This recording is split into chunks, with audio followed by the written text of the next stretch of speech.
오늘 함께 나눌 말씀의 제목은 썩지 아니할 씨와 시들지 않는 꽃이란 제목으로 하나님 말씀 함께 상고하시겠습니다.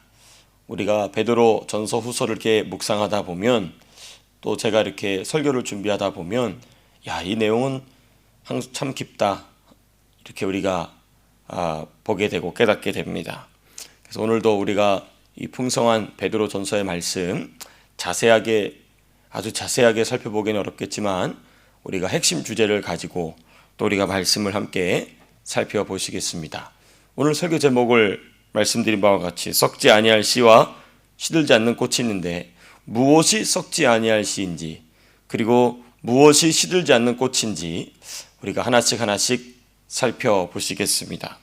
먼저 우리 22절에서부터 25절까지 보시게 되면 서로 사랑하는 것에 대한 말씀이 나옵니다. 서로 사랑하는 것과 하나님의 말씀에 대한 내용이 기록되어 있습니다. 먼저 우리 22절부터 보시게 되면, 22절은 성도가 서로 사랑하는 것이 어떠해야 하는가, 그 초대교회 성도들이 가지고 있었던 그 참된 사랑의 모습이 22절에 기록되어 있죠. 너희가 진리를 순종함으로 너희 영혼을 깨끗하게 하여 거짓이 없이 형제를 사랑하기에 이르렀으니 마음으로 뜨겁게 서로 사랑하라. 여러분, 이것이 가능한 이유는 무엇이겠습니까? 이러한 뜨거운 사랑, 참된 사랑, 세상에서는 보여줄 수 없는 이러한 사랑을 가능했던 이유는 무엇인가? 영혼이 깨끗하기 때문에 그렇습니다. 너희 영혼을 깨끗하게 하여, 영혼이 깨끗하다는 말을 22절에 또 다른 말로 뭐라고 하냐면 거짓이 없이, 이렇게 되어 있어요. 거짓이 없이 형제를 사랑하기에 이르렀으니, 가식 없이 순전하게, 그렇죠? 마치 예수님이 우리를 사랑하여 주시듯이, 감히 우리가 그 사랑 다 본받을 수 없겠지만은 그것을 흉내내고 그것을 닮아가는 사랑이 나타났다는 것입니다. 각자의 영혼을 깨끗하게 하였기 때문이다. 그럼 영혼을 어떻게 깨끗하게 됐느냐? 22절 시작이 이렇게 돼 있죠. 너희가 진리를 순종함으로 너희 영혼을 깨끗하게 하였다. 어떻게 하면 성도가 자기의 영을, 자기의 속사람을 깨끗하게 하느냐? 진리를 순종할 때에, 진리를 행할 때에, 진리를 나의 삶에 적용할 때에 우리의 영이, 우리의 속사람이 깨끗하게 된다, 정결하게 된다는 것입니다. 그리고 이렇게 깨끗하게 된, 정결하게 된 속사람의 상태를 가진 성도는 지금 사도 베드로가 말하는 것처럼 형제를 사랑할 때에 거짓이 없이, 그렇죠? 가식이 없이, 거치는 것 없이 순전한 사랑. 여러분, 이 순전한 사랑은 무엇을 하게 합니까? 희생하게 하죠. 섬기게 하고 희생하게 합니다. 예수님이 보여주셨잖아요. 그렇죠? 예수님이 우리 각자를 향하여 보여주신 그 순전한 사랑은, 그 사랑이 무엇으로 열매를 맺었습니까? 무엇으로 증명이 되었습니까? 십자가에 대신 못 박혀 죽으심으로 그 사랑이 명확하게 증명이 되었죠. 그렇습니다. 여러분, 그래서 각 성도의 영혼이 깨끗하게 되는 것은 진리에 순종하는 것으로부터 온다는 것입니다. 그러니까 우리가 막 서로 사랑하기 위하여서 애쓰는 거 너무 귀하고 복된 일입니다. 반드시 그렇게 해야 돼요. 서로 사랑하기 위하여서 애쓰지 아니하면 우리는 그렇게 잘 안 되는 존재가 우리 육체를 입은 우리 연약한 모습이겠죠. 동시에 그게 어떻게 가능하느냐? 진리에 순종할 때, 진리에 순종할 때, 진리에 순종함으로 우리의 영혼이 깨끗하여질 때. 그러니까 영혼이 깨끗하여지지 않은 사람은 백날해도 안 되는 것입니다. 그렇습니다. 자, 그 다음에 이제 하나님의 말씀에 관한 내용이 이어서 23절, 24절, 25절. 사실 내용이 딱 떨어지는 게 아닙니다. 연결되어 있는 겁니다. 이렇게 22절 이렇게 끝났죠. 뜨겁게 서로 사랑하라. 그렇죠?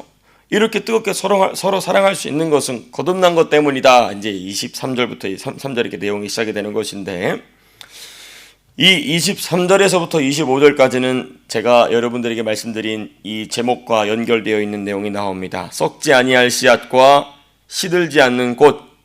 대한 말씀이 23절에서부터 25절까지 있습니다. 여러분, 성도가 거듭날 수 있었던 것은 무엇 때문에 거듭났느냐? 오늘 23절의 말씀을 보니까 썩어질 씨로 된 것이 아니요 어떤 씨로 되었다고 얘기합니까? 썩지 아니할 씨로 된 것이니. 성도가 거듭날 수 있었던 것은 무엇인가? 썩지 아니하는 씨. 근데 그 썩지 아니하는 씨를 뭐라고 얘기합니까? 살아있고 항상 있는 하나님의 말씀이다. 사도 베드로가 썩지 아니할 씨를 뭐라고 소개하냐면 살아있고 항상 있는 하나님의 말씀이 썩지 아니할 씨앗이다. 그러니까 저와 여러분들이 거듭난 것은 무엇 때문에 그러냐? 썩지 아니하는 씨, 곧 바로 살아있고 항상 있는 하나님의 말씀 때문에 우리가 거듭났다 하는 것입니다. 진리의 말씀으로 우리가 거듭나게 되었다 하는 것입니다. 그 말씀이 우리의 심령에 뿌려지고 심겨졌기 때문에 하는 것이죠. 우리가 한참 전에 이상한 농부에 대한 말씀 누가복음 공부하면서 함께 나눴었죠. 그 농부이신 하나님께서 그 말씀의 씨앗을 뿌리신 것이죠. 자, 그 다음에 이제 시들지 않는 꽃이라는 말은 없는데 근데 내용에는 있습니다. 그러므로 이렇게 되어 있죠. 그러므로 24절 모든 육체는 풀과 같고 그 모든 영광은 풀의 꽃 같으나 풀은 마르고 꽃은 떨어지되 오직 주의 말씀은 세세토록 있다. 그 말씀이 어디 떨어졌다고 그랬어요? 우리의 심령에. 그렇죠. 세세토록 있다 하였으니 너희에게 전한 복음이 곧 이 말씀이니라. 그러니까 이 세상을 살아가는 모든 육체는 잠시 잠깐이면은 사라져 썩어 없어지는 풀이나 꽃 같지만은 우리는 어떤 꽃이냐? 무슨 씨앗이 떨어졌으니까? 썩지 아니할 씨앗이 떨어졌으니 그 피는 꽃도 어떻게 될까요? 썩을까요? 썩지 않을까요? 썩지 아니하는 영생의 꽃이 되는 것입니다. 그래서 우리 참참참 피 흘리신 찬양 아시죠? 참참참 피 흘리신 제가 우리는 고등학교 때부터 불렀던 찬양인데 물론 이제 권사님은 오래전부터 부르셨겠지만 이 옛날 기도원 찬양입니다. 그런데 거기만 영생의 꽃이 되리라 이런 말이 나와요. 영생의 꽃이 되리라. 그 말씀이 여기서 나온 겁니다. 그러니까 영생의 꽃이라는 표현은 나와 있지 않지만 사도 베드로는 맥락 안에서 그 얘기하고 있는 거예요. 우리는 썩지 아니할 씨를 받았으므로 썩을 씨앗을 받은 이 세상 사람들은 잠시 잠깐이면 사라져버릴 꽃과 같이 없어지지만 우리 예수 믿는 사람들은 썩지 아니할 씨로 말미암아 피어나게 된 영생의 꽃, 시들지 않는 꽃이 바로 저와 여러분들이라는 것입니다. 너무 감사하지 않습니까? 이 세상에 많은 사람들은 화려하게 꽃을 핍니다. 근데 죽어버려요. 화무시비롱. 그렇죠? 그런데 저와 여러분들의 심령에 피어난 꽃은 영원한 꽃이라는 거예요. 시들지 않는 꽃이라는 것입니다. 더욱 아름답게 향기가 난다는 것입니다. 그렇습니다. 모든 육체나 영광은 풀이나 꽃처럼 시들어서 사라지지만 썩지 아니할 씨를 받은 성도는 시들지 않는 꽃을 피우게 된다 하는 것입니다. 저와 여러분들의 신앙이 더욱 아름답고 여러분 꽃의 가장 핵심은 무엇입니까? 그 아름다운 모습과 더불어서 향기가 나야 되죠. 조화는 아름다운데 뭐가 안 납니까? 향기가 안 나요. 그렇지만 저기 들에 나 있는 꽃일지라도 그 작은 진짜 꽃은 뭐가 납니까? 나름대로의 향이 납니다. 너무너무 중요한 사실이죠. 저 여러분들은 진짜 꽃이 되어서 아름다울 뿐만 아니라 향기도 나는 시들지 않는 꽃과 같은 신앙의 모습 되될 줄로 믿습니다. 그러한 시들지 않는 꽃은 성도가 마땅히 보여줘야 할 시들지 않는 꽃을 피우는 성도의 마땅한 삶의 모습에 대한 이야기가 2장에서 또다시 시작이 되는 것입니다. 몇 가지 중요한 주제들이 나오는데요. 3가지만 우리가 골라내어서 살펴보시겠습니다. 먼저 1절과 2절에 있는 내용. 시들지 않는 꽃을 피우는 성도의 반드시 중요한 삶의 자세. 무엇을 사모하라고 얘기합니까? 신령한 젖을 사모하라. 갓난아기들 같이 순전하고 신령한 젖을 사모하라. 예. 이는 진리의 말씀으로서 2절에 있는 것처럼 구원에 이르도록 자라게 하는 양식입니다. 너무너무 중요한 말씀이에요. 여러분, 성도가 신령한, 순전하고도 신령한 젖을 사모하지 않고 또 순전하고 신령한 젖을 먹지 아니하면 그 꽃은 시들어 버립니다. 그렇습니다. 그 꽃은 시들어 버리게 되죠. 향기가 사라져 버리게 되죠. 그러나 그 시들지 않는 꽃을 피우는 성도가 신령한, 순전하고 신령한 젖을 사모하게 되면, 그리고 그 신령한 젖을 먹고 마시게 되면 어떻게 되느냐? 구원에 이르도록 자라게 합니다. 구원에 이르도록 자라게 한다. 그런데 이제 제가 여러 번 말씀드렸지만은 이 말씀을 자꾸 오해를 해요. 구원을 이룬다라고 그러니까 아직 무엇입니까? 중생의 구원이, 거듭난 구원이 일어나지 않은 것처럼 얘기를 해요. 그게 아닙니다. 그렇게 오해하면 안 돼요.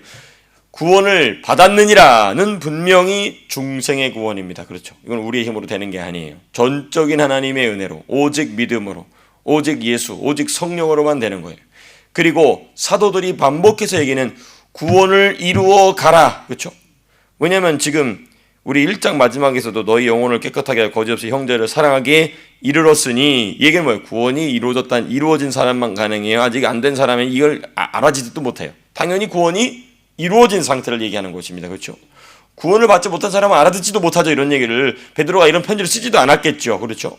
그러니까 지금 2절에서는 구원을 이루어 가라는 이 말은 이미 구원을 받은 성도가 건설 구원, 성화 구원을 이루어 가라는 것입니다. 부활의 모습을 준비해가, 그것도 구원이라고 얘기한다는 것입니다. 너무너무 중요한 주제입니다. 이걸 헷갈리니까 구원도 어떤 자기의 노력으로 이루어 간다라는 착각을 그게 아니에요. 절대 아닙니다. 천당을 들어가냐 들어가지 않느냐는 오직 하나님의 은혜로, 그리고 천당에 들어가서의, 하나님 나라에 들어가서의 모습은 누구의 몫이냐? 저와 여러분들이 얼마나 성령의 인도하심에 순종했느냐, 이제 그겁니다. 그 성령의 인도하심에 순종하는 첫 번째를 2장에서는 뭐라고 얘기하냐면 신령하고 이 순전한 젖을 사모하라는 것입니다. 순전하고 신령한 젖을 사모하라. 그걸 먹고 마시라 하는 것입니다. 예. 그렇습니다. 3절 중요한 얘기하죠. 너희가 주의 인자하심을 맛보았으면 그리하리라. 그 신령한 젖을 너가 맛보았으면 내가 말하지 않아도 그렇게 할 것이다. 이런 것이죠. 그렇습니다. 자, 그 다음에 두 번째는 무엇입니까? 5절에 중요한 두 가지 주제가 나오는데요. 그 중에 두 번째, 5절 보니까 무엇으로 세워지라? 신령한 집으로 세워지라. 근데 누구처럼? 너희도 산 돌같이. 근데 산 돌이 누구라고 4절에 나와 있습니까? 그렇죠. 산도, 보배로운, 하나님께 택하심을 입은 보배로운 산돌이신 예수께 나아가 너희도 산돌같이, 예수님같이 신령한 집으로 세워지라. 너희 각자가 성전으로 세워지라는 것입니다. 이거는 사도들에게서 공통적으로 드러나는 아주 중요한 주제. 사도 바울도 몇 번 얘기하죠. 너희 육체는 누가 거하시는 전이다, 성령이 거하시는 전이다 라고 얘기해요. 그러니까 우리 영혼 육이 전부가 다 바로 신령한 집, 성전, 그렇죠? 하나님이 거하시는 처소가 되라는 것입니다. 된 거 아닌가? 되었죠. 근데 완성이 되냐? 완성은 아닙니다. 중요합니다. 우리가 예수 믿는 순간 당연히 예수님 거하시는 장소가 되었죠. 완성됐느냐? 그건 아니라는 것입니다. 그 완성을 이루어가는 건설 준공까지, 그렇죠? 준공이 아니라 완공까지, 그렇죠? 나아가는 게 바로 이제 구원을 이루어가라라는 성도의 삶의 모습인 것입니다.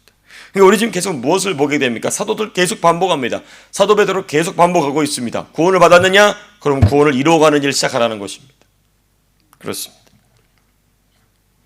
여러분, 그러므로 우리가 신령한 집으로서 점점 그 모습을 갖추어가게 되면, 성전으로서 그 모습을 점점 갖추어가게 되면 성전의 기능, 성전의 영향력은 점점 확장됩니다.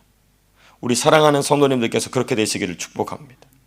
하나님이 거하시는 처소로서 모습이 하나씩 갖추어가게 되면 나 개인뿐만 아니라 그로 말미암은 기능이, 그로 말미암은 영향력이 확장된다는 것이죠. 근데 이것은 역시 첫 번째와 연결되어 있습니다. 순전하고 신령한 젖을 계속해서 공급받아야 되겠죠. 자, 그 다음 마지막 세 번째 5절에 있는 또 다른 내용입니다. 세워지고 예수 그리스도로 말미암아 하나님이 기쁘시게 받으실 신령한 제사를 드릴 무엇이 되라? 거룩한 제사장이 될지니라. 그렇습니다. 거룩한 제사장으로서 섬기라는 것입니다. 신령한 젖을 사모하고 신령한 젖을 먹고 마시고 그리고 신령한 집으로서 건설이 되고 그 다음 세 번째는 거룩한 제사장으로서 신령한 제사를 드리는 자가 되라. 신령한 제사를 사도 바울은 뭐라고 얘기합니까? 하나님이 기뻐하시는 거룩한 산제사다. 그 똑같은 말이에요. 그러면 이 거룩한 제사장이 된 성도가 드릴 신령한 제사의 1번은 무엇일까요? 자기를 하나님 앞에 드리는 겁니다. 마치 예수님이 자기 자신을 당신께서 자기 자신을 십자가 제단 위에 드리심으로 하나님께 온전히 드려지셨던 것 같이 이와 같이 저 여러분들도 산돌이신 예수를 닮아서 우리 스스로를 십자가의 제단에 드리는 겁니다. 날마다. 근데 여러분 뿐만 아니라 그렇게 제1번의 제사, 거룩한 제사장으로 부르심 받은 성도가 드려야 될 제1번의 제사, 제1번의 신령한 제사인 자기 스스로를 하나님께 드리는 것이 계속되는 사람의 특징이 뭐냐? 자기만 아니라 다른 사람도 그렇게 하게 된다는 것입니다. 제가 이렇게 여러분들과 함께 목회를 해보니까 그러는 것 같아요. 목사는 성도님들을 하나님 앞에 거룩한 제물로 드리는 자가 되는 것이죠.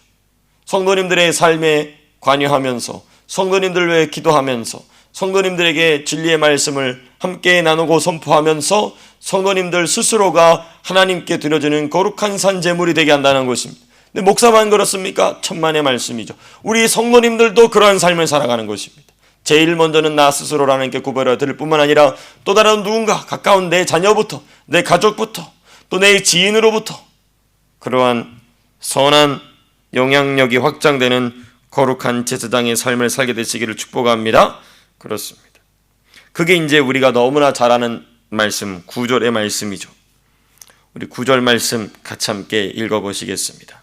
시작. 그러나 너희는 택하신 족속이요 왕같은 제사장들이요 거룩한 나라요 그의 소유가 된 백성이니 이는 너희를 어두운 데서 불러내어 그의 귀한 빛에 들어가게 하시니 아름다운 덕을 선포하게 하려 하심이라. 여러분, 이 말씀 굉장히 급진적인 말씀입니다. 사도 베드로가 이 말씀을 전할 때에는 이 서신을 보낼 때에는 당연히 유대인들도 있었겠지만 유대인이 아닌 이방인들도 있었어요. 이방 기독교인들, 유대 기독교인들 다 섞여 있었습니다. 유대인들에게 있어서도 굉장히 급진적이죠. 레위인만 제사장이 될 수 있는데 레위인 중에서도 그것도 역시 사독 가문 계통, 그렇죠? 그건 이제 완전히 사라져버린 사람들이란 말이에요. 그런데 지금 베드로가 자신들을 제사장이라고 부르고 있어요. 더욱 놀라운 점은 무엇인가? 유대인도 아닌 자들에게 사도 베드로는 이 말씀을 하고 있다는 것입니다. 아하, 하나님의 진리가 얼마나 이렇게 확장이 됐는지 너무 감사하지 않습니까? 저 여러분들이 제사장이 되었다는 거예요. 구약의 제사장도 아니고 예수님으로 말미암아 완성된 율법으로 말미암은 제사장.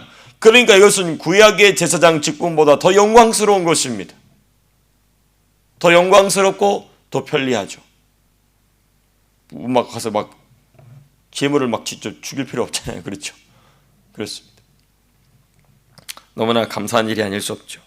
그게 바로 썩지 아니할 씨를 받아서 시들지 않는 영생하는 꽃을 피우는 성도의 삶의 모습이라는 것입니다. 말씀을 맺도록 하겠습니다. 너무나 감사한 말씀이 아닐 수 없죠.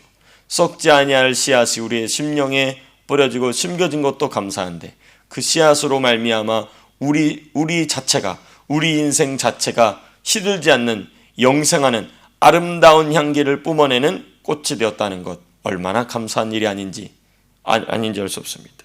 우리가 오늘도 이 말씀 붙잡고 믿음의 길을 걸어가야 될 줄로 믿습니다. 그리하여서 오늘도 그리스도의 아름다운 향기가, 그 꽃의 향기가 우리 사랑하는 성도님들의 삶으로부터 풍성하게 피어나게 되시기를 주님의 이름으로 축복합니다. 기도하고 마치겠습니다.